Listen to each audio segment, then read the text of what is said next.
Hello, good afternoon.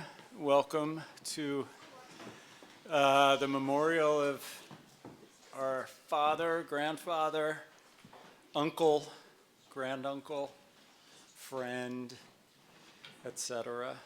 What were we going to say? Enemies, but frenemies.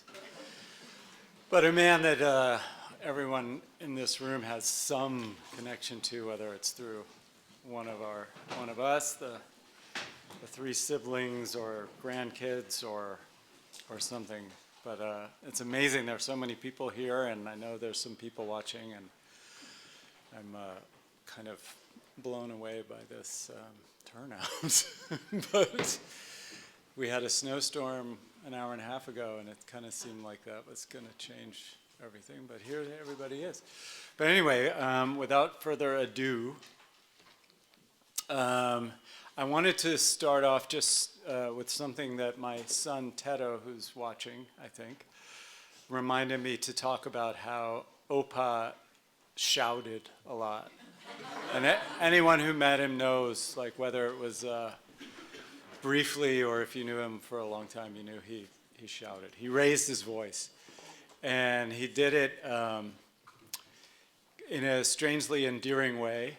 I think he thought he was intimidating, and sometimes he was.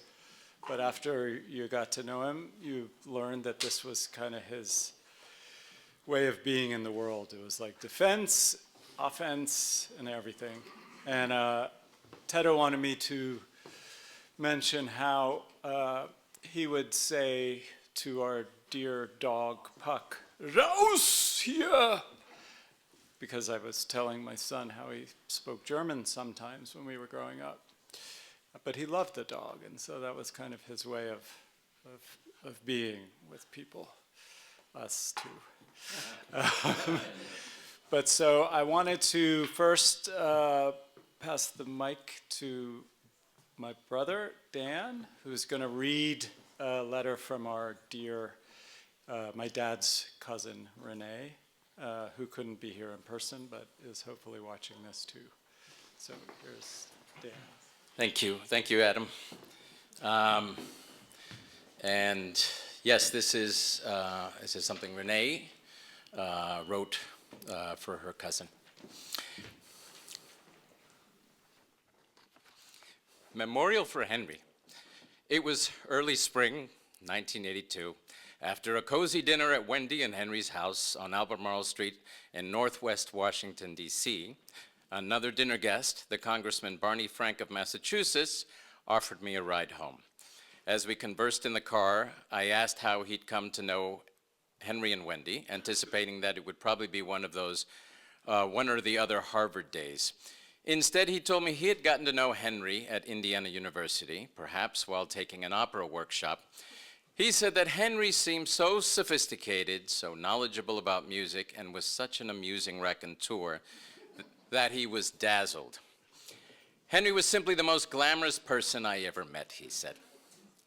Actually, that does sound a lot like Henry Raymont, courtly, urbane, at home, almost anywhere in the world, a lover of great music, and all with a twinkle, a naughty twinkle at that. But underneath this vivid exterior, one sensed a person who was well acquainted with the fickleness of fortune, the illusory aspect of concepts like political stability or safety. He understood the fragility of the scaffolding of our world. Henry, born Heinz Rabinovich, and my father, Harry Rabinovich, were first cousins. Their fathers, David and Max Rabinowitz, respectively, were brothers from Königsberg, Germany. Each of them had the good fortune to escape the Nazi scourge flooding Europe in the 1930s. Henry's parents, give me 1 second, escaped to Argentina, where they enrolled their preteen son in an English-speaking boarding school. Imagine this little German kid being suddenly uprooted, taken to a country he had probably never heard of, where everyone spoke Spanish, a language he didn't understand, and then being deposited in a British boys' boarding school, away from his parents, his friends, where everyone spoke English, another language, not his own. Presumably, there would be a lot of bullying going on, too. What can one hold on to in such a situation? Is there solace anywhere? Perhaps. This is where I believe Henry's profound attachment to and love for music comes in. Henry was raised in a musical household. His mother, Eugenia, was a classically trained singer, and one can be sure music was plentiful in their home. Now, this is something one could hold on to. The second movement of a Brahms symphony is always in the same place. The story in a Mozart opera doesn't change. The melodies are always the same and reliably in the same order. Music became Henry's intimate, steadfast friend, his North Star. I feel sure, the thread keeping the quilt of his life together. Later, as he made his way in the world, as a journalist, as a teacher, as an author, also as a father, I had to throw that in there. And a grandfather, of course. He created lasting friendships with his fellow writers, with diplomats, and always with the musicians, including Isaac Stern, Misha Schneider of the Budapest Quartet, String Quartet, the pianist Leon Fleischer, Eugenie Stoneman, and Daniel Barenboim. Who could resist Henry? And this brings us to the marvelous life of Wendy Marcus, a Texas girl who was working in the White House in Washington when she and Henry met. Henry was a UN Texas Henry was, sorry, Renee. I do speak English. I'm just starting to learn. Henry was as un-Texas as you could get. You got that right.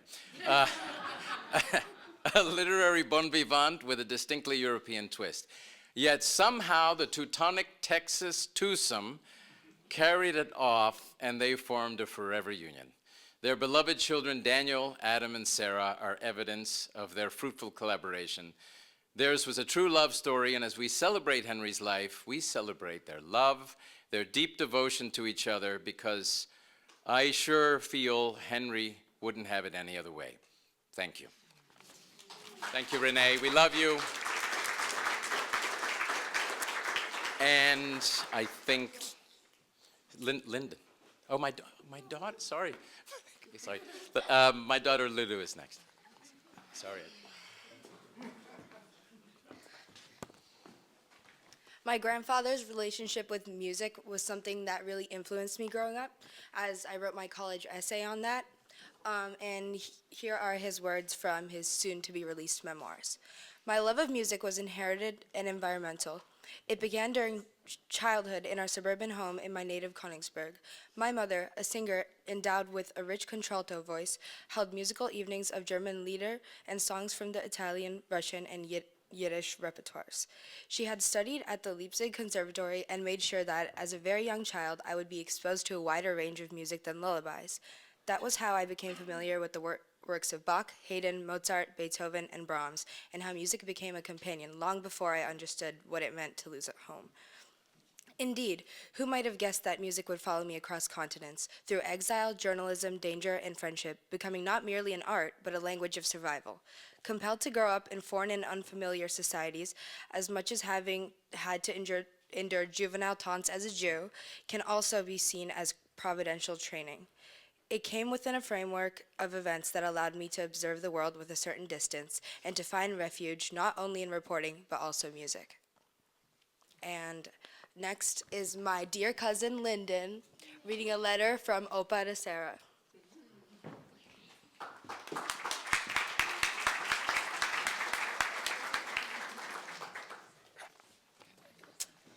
Okay, yeah, this is a letter from my grandfather to my mom.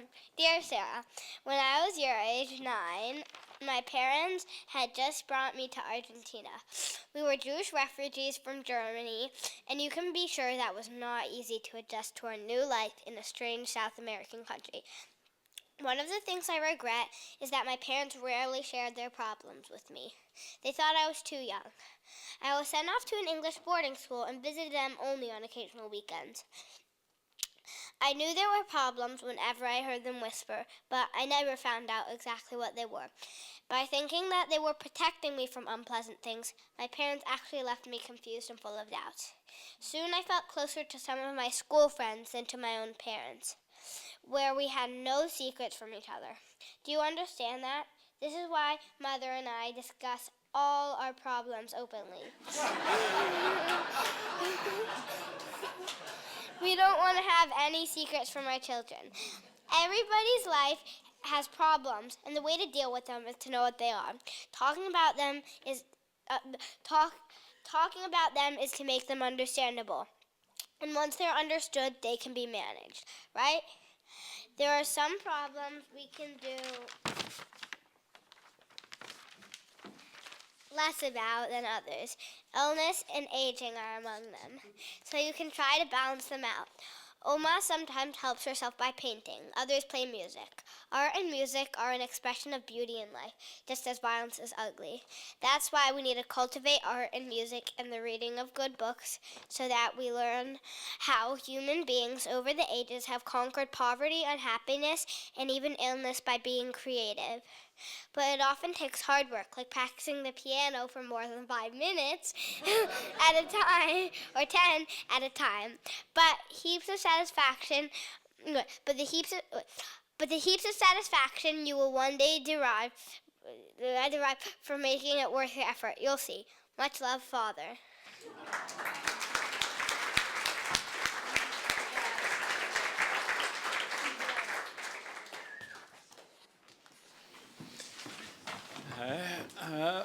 Adam again. Adam Topol. I'm going to just kind of make a shorter version of what I was going to talk about before because I already lumped so much at the beginning. But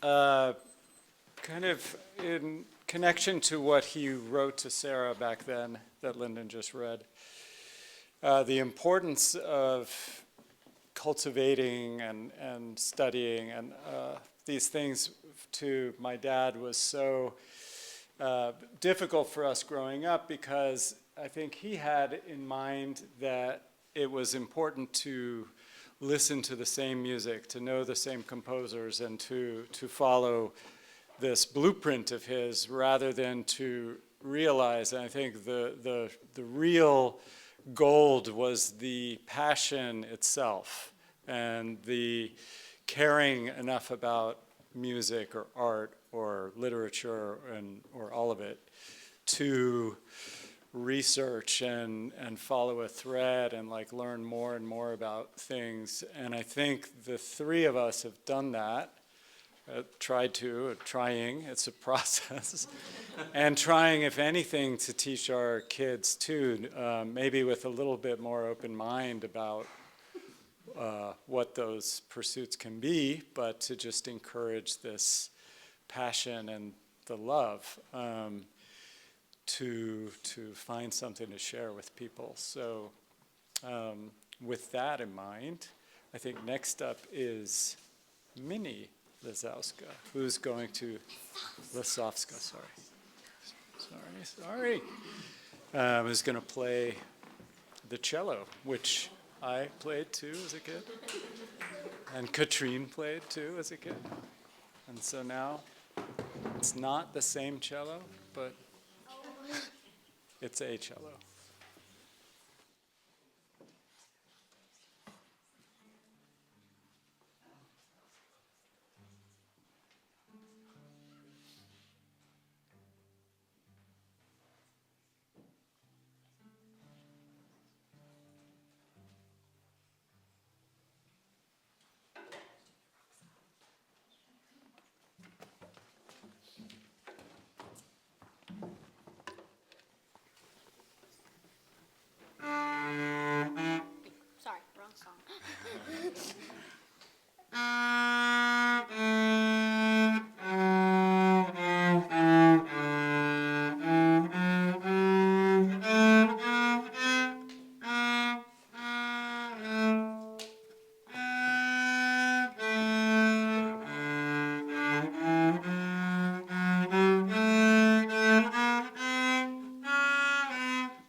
Thank you, Minnie. Thank you, Minnie. Music is life, my father bellowed. This was the last conversation I had with him. June 19th, 2025, in Tepoztlan. Fittingly, it was about music, and I was on a very special mission on behalf of my daughter Lulu, who was working on her college essay and wanted to know what music meant to him. His eyes, which had begun to dim, understandably, over the course of 98 years, suddenly lit up. "It is my constant. Music is everything," he said. Music is everything to me as well. It has been my greatest teacher. First time I fell in love was through a song. The song, I was 5, the song was Mandy by Barry Manilow. I know what you're thinking, very cool, yes. Oh, Mandy, you kissed me and stopped me from shaving. I didn't know this Mandy, but my God, if she could stop him from shaving, she must be formidable. Years later, I learned it wasn't shaving, but rather shaking, and somehow that doesn't have the same allure. But to this day, when I sing karaoke, and Bonnie can attest, I just start crying. I can't finish the song. I cry, and Bonnie would look at me like, "Why are you crying?" I'm like, "I don't know." Anyway, this past New Year's Eve, I attended a dinner with my daughter Lulu and Hiroto. I invited myself is probably more of a more accurate description.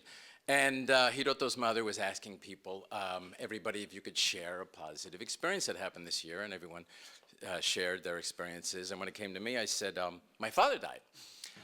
And there was silence, because people weren't quite sure. What's that? Lulu laughed, yes. Yeah, no, nobody else was laughing, so my daughter tried to bail me out. But our father died in his sleep. He woke up at around 8-ish to go to the bathroom, and went to sleep, and never woke up, and went off to join our mother. And that's fucking amazing.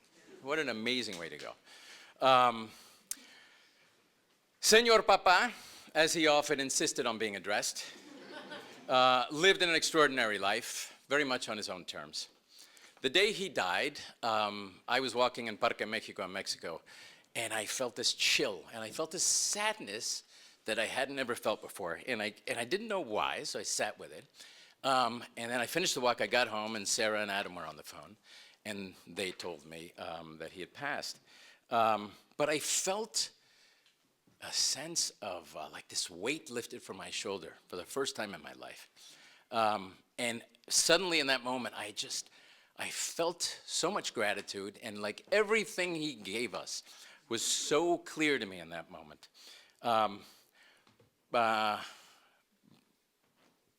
Money, well, money wasn't one of them. As many of you can attest. His true currency was intelligent history, and most importantly, a profound love of music. And that legacy proudly lives on in me, my siblings, Lulu, Lyndon, Minnie. 3 generations bound. Tedo, sorry, Tedo. I did have Tedo here, if you want to see. 3 generations bound by a profound love of melody. It's our shared language, one that reaches places words alone cannot. Lulu can attest to the number of songs that I text her a day, probably 20 in one day. My father loved to take us to concerts, and Adam and Sarah. My father loved to take us to concerts with him. The feeling was not always mutual. I mean, a 4-hour opera at age 5, and this was before cell phones, so what are you supposed to do? One of the most memorable concerts was when he took me to watch his friend Leonard Bernstein rehearse at Carnegie Hall.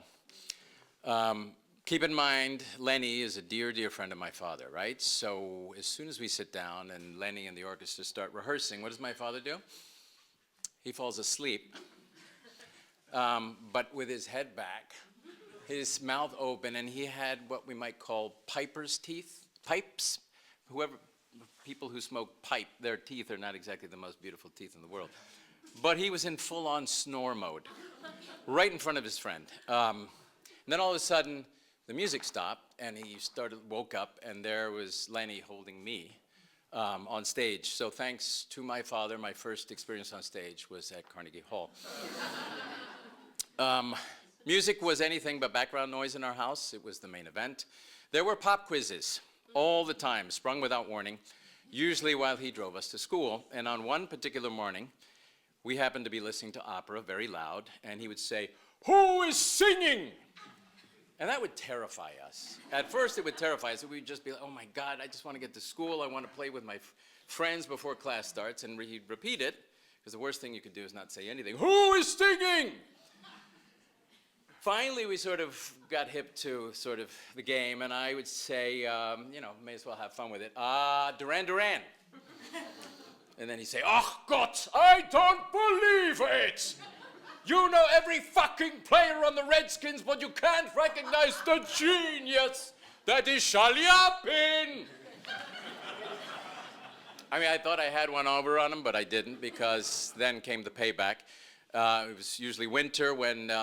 and that didn't stop our father, who had the top down on his VW Rabbit in the middle of the winter in D.C., wearing a shearling coat, a Russian hat with the flaps, and he would time it. Just as we would approach school, he started singing opera at the top of his lungs. It was mortifying, but at least, it's hard to embarrass us, thanks to him.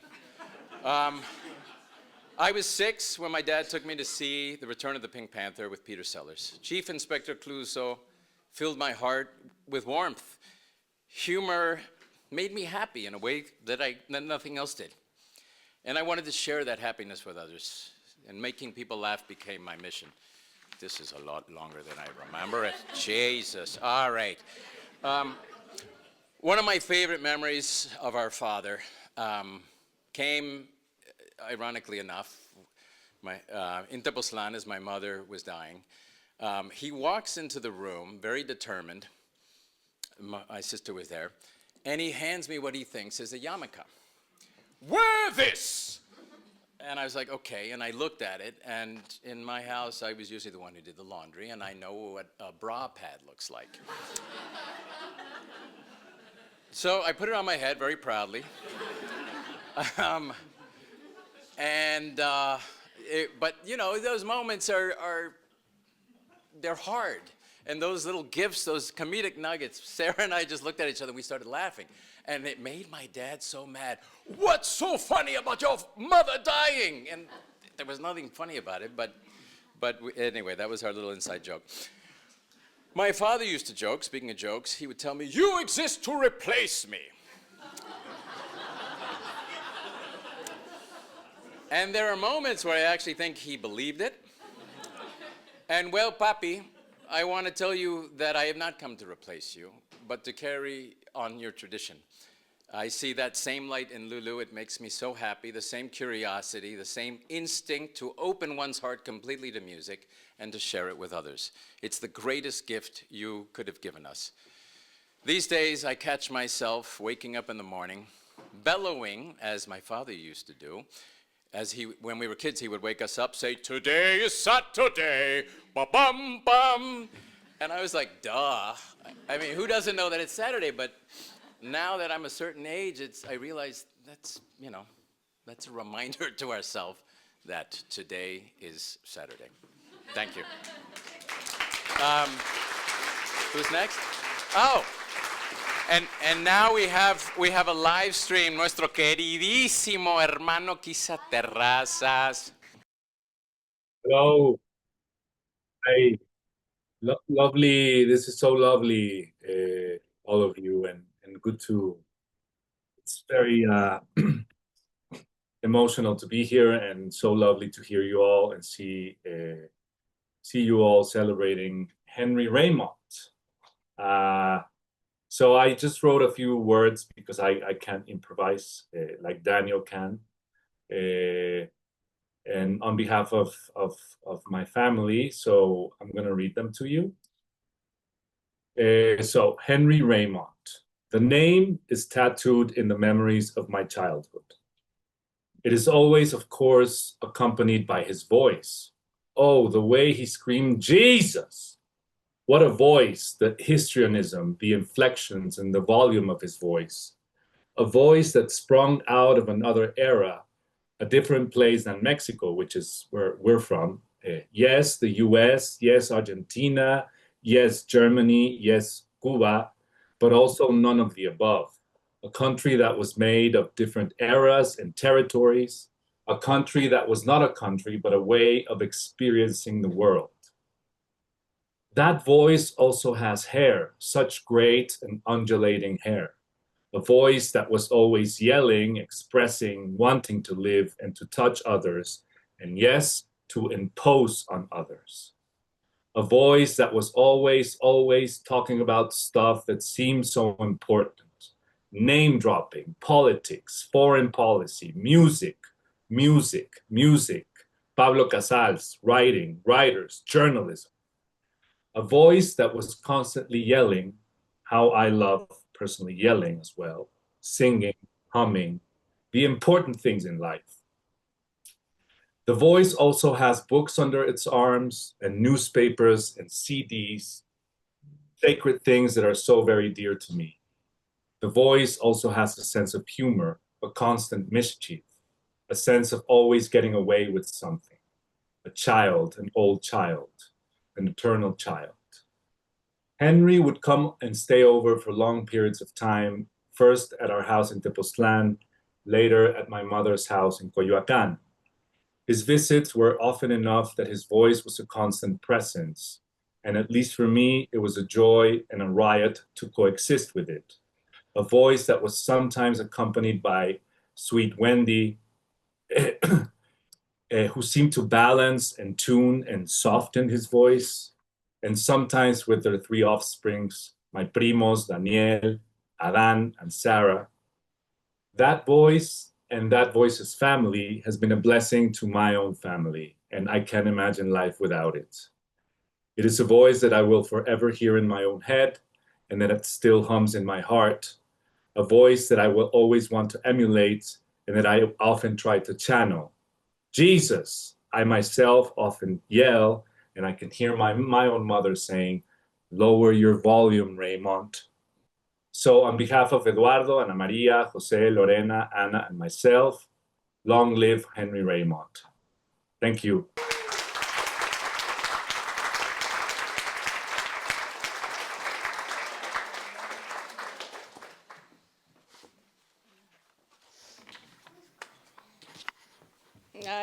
Kisa, I was doing okay until you. I love you, my brother and family in Mexico. When my mother's father died, my dad said to me, Sarah, do you know what redeemed Stanley? And no, I did not want to know because my grandfather had just died. We just found out, and I was 26, and this was my first death. And it felt too early in my life to think about redemption. But my father said, it was that his best friends were Jews. This felt so presumptuous to me, and I didn't know why. But now I get to say it. What redeemed my father was his friends. He surrounded himself with good people, people who had good fathers, who were good fathers. He had our mom, who made him holy. While I wish you all knew my father, some of you only knew him when he was very old, or via a phone and very old. But you know us, his children. So first, I wanted to thank you all for being our friends. Sorry. This is awkward. We received so much practical help, advice, humor, money, friendship. All things Raymonts aren't best known for. Maybe humor, yes, but we make up for the rest via you, our beautiful friends. Thank you to everyone who loves us. You have made us rich. Thank you to the incredible women who took such beautiful care of both of our parents at the end of their lives. Ana, Sonia, and Gabi, who I think is on this live stream. Hola, Gabi. To the family friends who care for us, you guys. My dad hated the word guys. You who love and redeem us. To Peter and Beth for hosting this in their beautiful house, which we have filled with love. What more is life than this right here? After our mother died, people thought Henry would live a week, a year max, just like when they took bets on how long their marriage would last. 2 weeks, 1 year. Oops. Try 53 years, motherfuckers. Don't laugh! Henry loved a surprise. Getting off a plane, he might be behind a pillar. Surprise! Getting a call from Henry often meant an accidental prank call. An accented prank call. Surprise! And Henry was supposed to die many times at the hands of the Nazis by firing squad in Cuba. Or the Latvians, I guess, too. The heart attack that stopped his heart at age 90, and the worst one, the slow and terrible death of his girl, our mom. I've written so much about my dad and how he didn't die. He didn't die. He didn't die. Until he did. He died. Surprise. But for the 6 years after his beloved bride died, he actually did the most surprising thing of all, harder than death. He changed. As the stuff of his life fell away, always on the radio, Deadline, politics, even the newspapers. Can you imagine? He was a newspaper man. He was left with the stillness of his simple pleasures, music, his children, intense Nazi documentaries, dark chocolate, marzipan. He painted rainbows and bearded men. Rasputin, Marx, a lot of Marx, Tolstoy. He rescued drowning insects and winged creatures from the swimming pool with his orange colander, and he talked about them with care. Not Panama, not Cuba, but ladybirds, butterflies. Quite simply, there was nothing but this right here. So he'd ask me how I was. It was so strange the first time he asked me that. I didn't know how to answer. He asked after my children. Each time he had a new name for them. Tell us our names, they'd say. And it was Deborah and Dahlia, Puchki and Puchka, never Minnie and Lyndon. In fact, I'm not really sure he ever knew those names. But he delighted in the two of you and your faces and your noses. He was probably a better grandfather in the last 6 years than he was a father. And I say that with love. The zingers to me were still there. He told me that if I hadn't published a book, then I wasn't really a writer. He looked at me and said, "What exactly do you do?" Or, "Why is your nose so red?"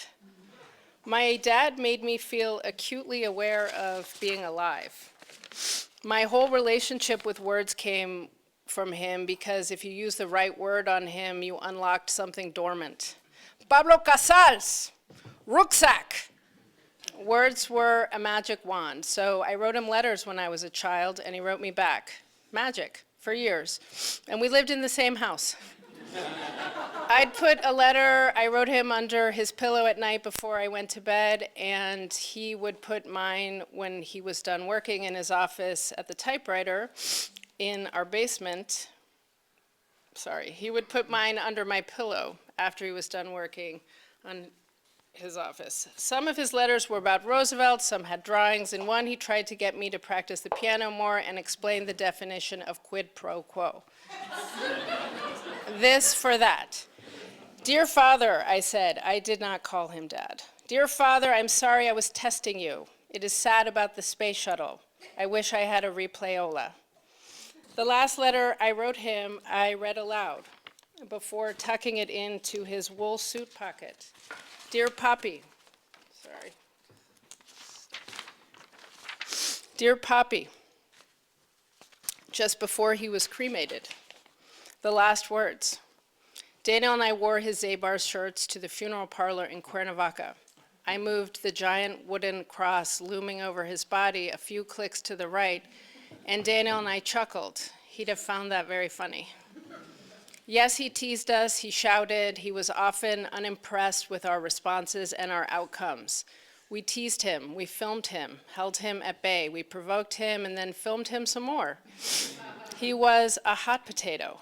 But in the last years of his life, something else took over, something more tender, a little more vulnerable, not just age. Remember, our father was always old. This came also from us too and how we treated him. Perhaps this was the man our mom fell and stayed wildly in love with. I know that I personally had a moment with myself where I told myself it's going to hurt more when he dies if you make a little more room in your heart for him. It's like when they say if you have a second child and your heart makes room. But I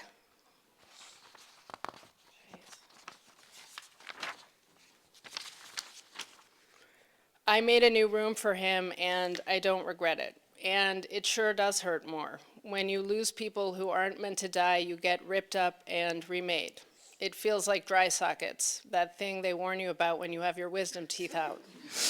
And your nerves are exposed to the wind. To have no parents feels like dry sockets, but to have loved less or to have loved lighter would have felt much worse. What redeemed you in the end, Poppy, was actually yourself. You know, at my own wedding, my dad's very long toast was all about my mom. And their impenetrable fortress of love. That love I was always trying to be a part of, the third wheel. In his toast, he said that he only wished I could find someone as amazing as my mother. This miffed me more than a little at the time. But now I'm going to stop by saying that I did. I did find someone as amazing to love, that for this. The last 10 years of my life were not what I thought they'd be. Thank you, Alex. You let me take care of my parents with my full presence. And there you are, live streaming this for our friends who cannot be here. I love you. I did find someone amazing, Dad, quid pro quo.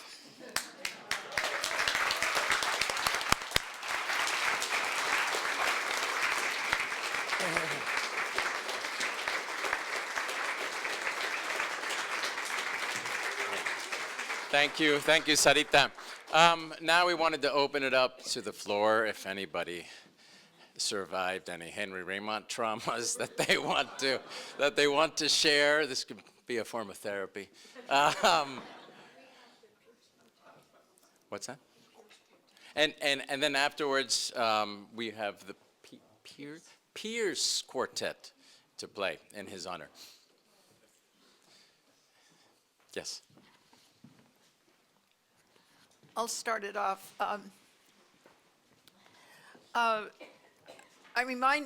Picking up on what other people have said, they were a most unlikely couple. Now, maybe I knew them for 60 years, but Wendy was so organized, and he was the original Luftmensch, if you know Yiddish. His head was always in the air, and if you asked him to do something, he would immediately agree, but then forget.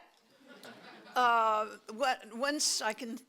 have two short examples of that. One was at a memorial service like this, except it was in Washington, for Tad Schultz, who was a good friend of his.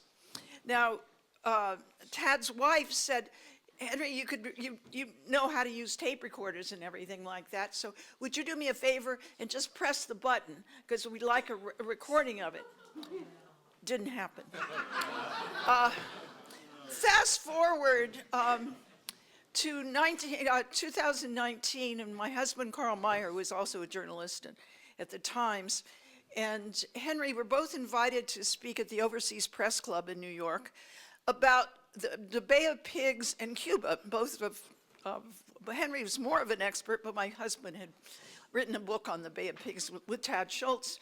Okay, so Henry arrived a week late, and a week before, and didn't show up a week later.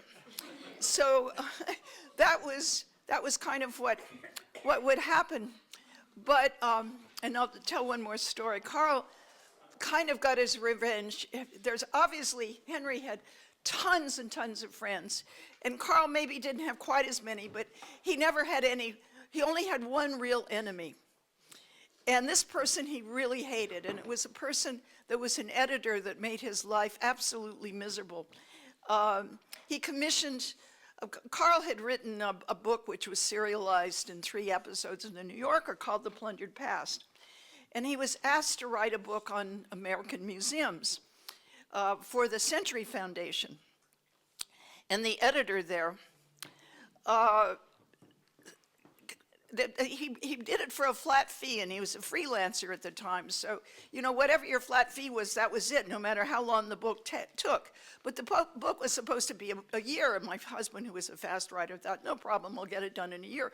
But it went on and on, because every time he'd turn it in, they wanted some revision. And so he ended up hating this guy.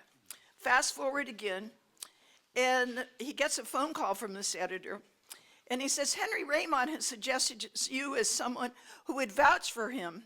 Henry has turned in a proposal for a book on Latin America. And Carl, not skipping a beat, said, you've got the right man. Nobody knows more about Latin America than Henry Raymont. All of the time knowing that Henry would have no problem writing a book on Latin America, but he would never finish. and so, fast forward, I don't know, does anybody know, the book was finally published. But how long did it take? It started in the late 80s and it was published in 2005. Yeah, I was the editor, but I wasn't the editor that you're talking about. yeah, no, Murray was the editor. Okay, so Carl knew this was going to happen. And so he got his revenge. Because the editor died well before Henry ever got the book in.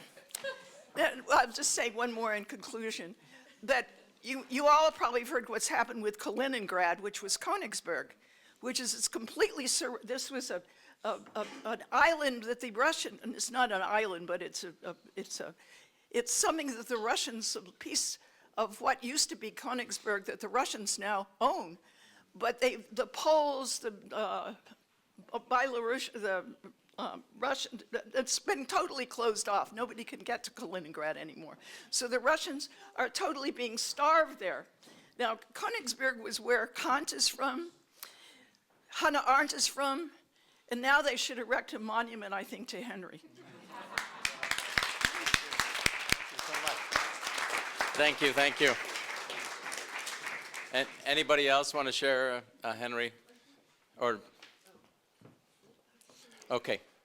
Well, Jason. All right. Like, I only had maybe 20 years with Henry, as his editor. And, to follow up on the book story, getting to know him through his writing was the most amazing experience. I'm just going to tell one quick story. I should have known when he changed our lunch location from uptown to midtown that something was up. He was supposed to be turning book chapters in to finish the book project. And I go to the lunch and I eat lunch with him. And he says, oh, we have to go run an errand. And he hustles me into the basement of Carnegie Hall, into like a practice room, and introduces me to this man. And it's Isaac Stern. And it was at that point I realized I was never getting the book chapters. He decided that this was what he's going to give me instead. But I'd be interested to know who that editor at the Century Foundation. We could talk later offline. His first name was Murray. Murray Rosant. Yes, he was an SOB. Yeah. Okay. Well, let the music begin.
crawling in the right, in the quartermaster's court. My eyes are dim, I cannot see I have not brought my specs with me. This is where you live? No. I have. Now.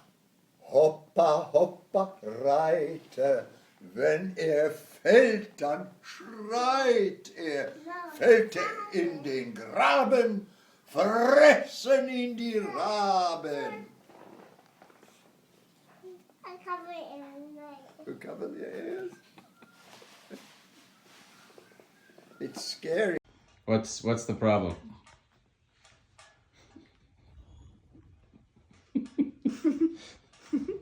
I'm sorry, what does that mean?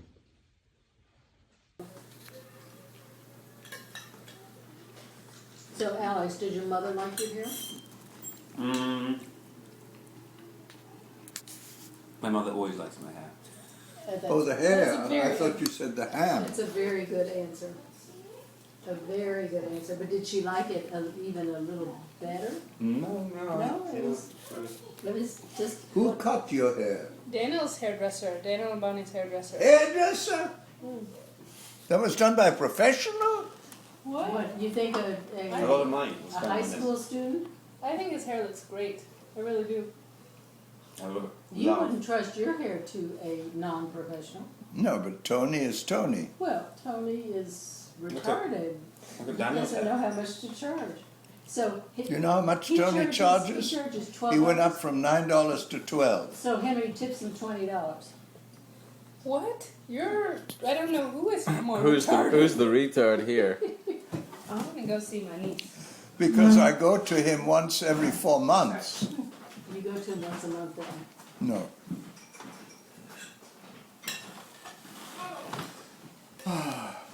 The ham is delicious, Wendy. Do you ever want to be a spy? Well, was I ever a spy? No, but did you ever want to be one? I was never a spy. But did you ever want to be one? She wants to be a spy. I might, or detective. But she has to learn languages to be a spy. Yeah, good point.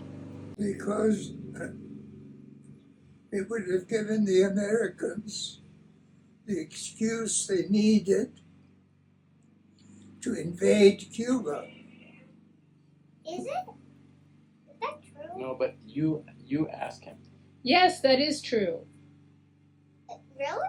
Yes. Cuba sí, Yankees no. Cuba sí, What does that mean? Yankees no. She wants to know what that means. Cuba yes, and down with the United States. That's what the Cubans used to say. Yeah, I guess that's fine.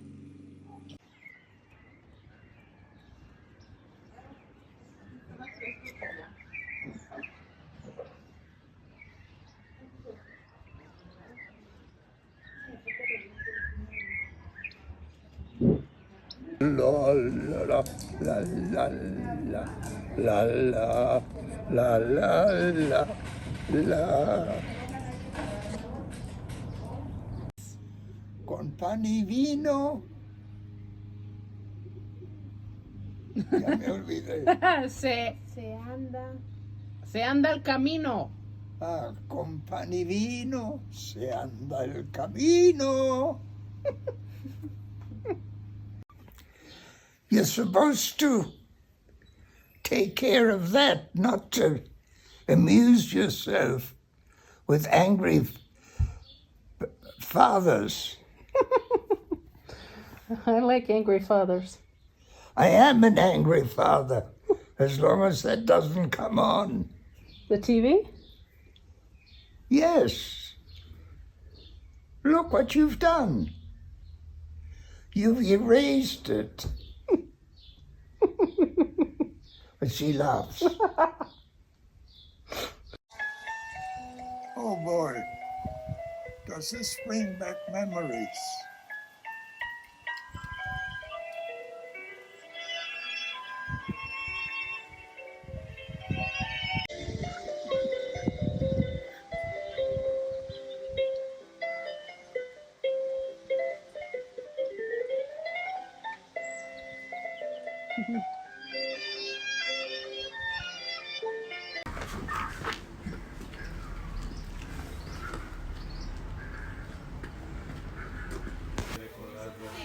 Sehr,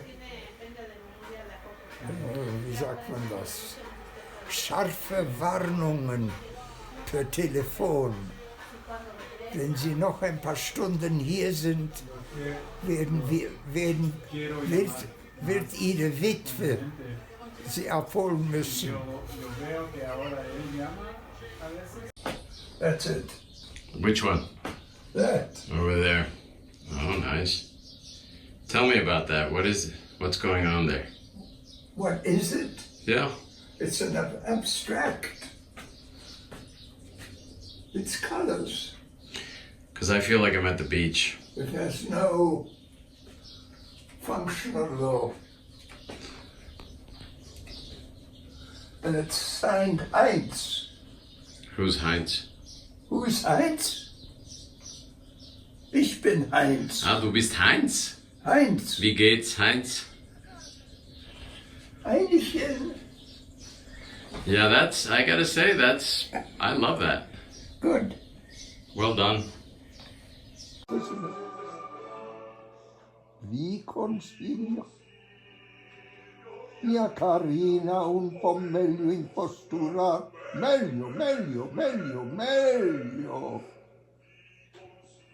Das Arschloch, das nicht antwortet, wenn man ihn anruft. Also ich hoffe, es geht dir gut. Das Wetter hier ist fantastisch. Und wir erwarten noch immer deinen Besuch. Highly undesirable quality that we have, self-righteousness. I mean, we think everything the United States does is on the side of the angels. And it just dried itself and flew away. I'm a bee saver. La la la la la la la Columbia, you can teach her hello. Hey, Henry. What's the matter? What's going on here? Ah, I had you in that chokehold that you just taught me, I see. where I go like this.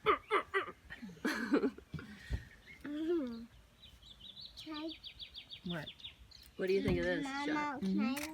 If I were to move my head, Oh, I would just go. no, Wow. you would lose. Nadie todavía. Nadie Sí, todavía. pero yo le digo, si yo vengo aquí con un enemigo mío, yo lo pongo aquí, entonces con el bastón. Take one, a week in jail with the threat of being shot is good. It concentrates your thoughts well enough. I don't need any further concentration of my mental energy. So, should we have more children? We did so well, so terrific. No, we didn't. Der Helmet. Ein Stahlhelm. Ja. Parademarsch, Parademarsch.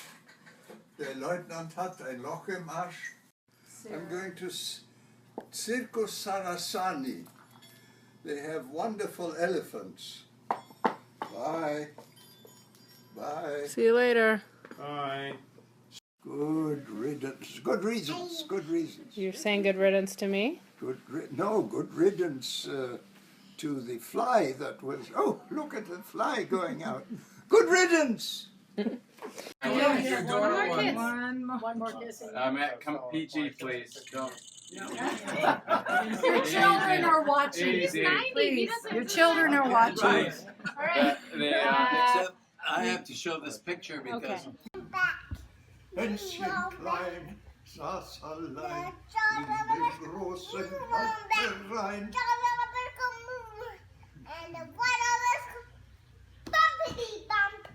Why is all the school? Bumpity bump.